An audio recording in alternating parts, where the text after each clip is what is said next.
Doctor, Trickster, and Clown visual effects nerfed, but survivors can still cause debilitating visual effects with a flashlight. 3 killers I know of, still a relatively new player, has had their visual effects nerfed or downright removed because of accessibility reasons for whining survivors and thereby completely ruining the flavor of those characters. Yet survivors can blind with a flashlight, which has the same nauseating effect on killer players as the nerfed killer powers has on some survivor players. Why are survivors treated like little royal babies who live in glass cases? Where's the accessibility concern for killers who get physically sick from being flashlighted? If flashlights' visual effects got nerfed, survivors would cry, protest, shit their pants, and the devs would jump after asking how high, yet no fucks are given about us killer players. Before I get into today's video, don't forget to go follow me on Twitch if you aren't already. It is written right here above me. I stream Sunday to Thursday at 8 p.m. Central Time. So, wow.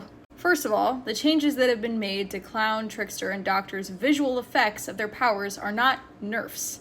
They were accessibility concerns. Clown was giving people motion sickness. Trickster was giving people epileptic seizures, and Doctor was giving people aura migraines and cluster headaches. This is not survivors being whiny babies. How could you possibly be dumb enough to turn this into an us versus them? This is an accessibility concern, a health concern. Before the changes to Trickster's visuals, which by the way was a bug, there was no warning on the screen when you open up the game, like be careful if you have epilepsy, like that wasn't there on the screen before that whole thing with Trickster. So even if you are ableist enough and dense enough to ignore the accessibility and health concern there, at least look at it from behavior's perspective. They were risking a lawsuit if things went wrong. If they did not address those accessibility concerns because of the lack of a warning when opening the game, they could be held liable for that. I made a video a few days ago delving into some other accessibility concerns, and the comments are a free block list. A lot of ableists in there. But these kind of concerns are different from things like phobias or disabilities like my deafness. Something like epileptic seizures means that you could possibly die playing Dead by Daylight, or at least experience severe physical trauma. Don't get me wrong, phobias should also 100% be taken seriously by the developers, but physical concerns are also incredibly serious, and this is not about survivors being whiny. On top of that, flashlights have been reworked. Survivors used to be able to spam click flashlights, and I'm not going to show a clip of it here in case there is anybody with epilepsy watching this,